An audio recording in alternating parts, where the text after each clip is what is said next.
খোদায় পথারে মাহে রমজান খোদায় মুমিন করিবা ফরজে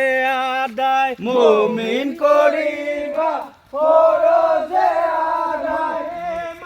রমজান তার বিরুদা রমজান 30 দিনিয়া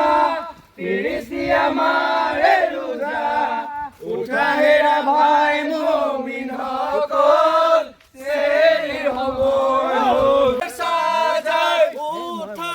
মুমিন রাখা রোজা রমজান 30 দিনিয়া 30 দিয়া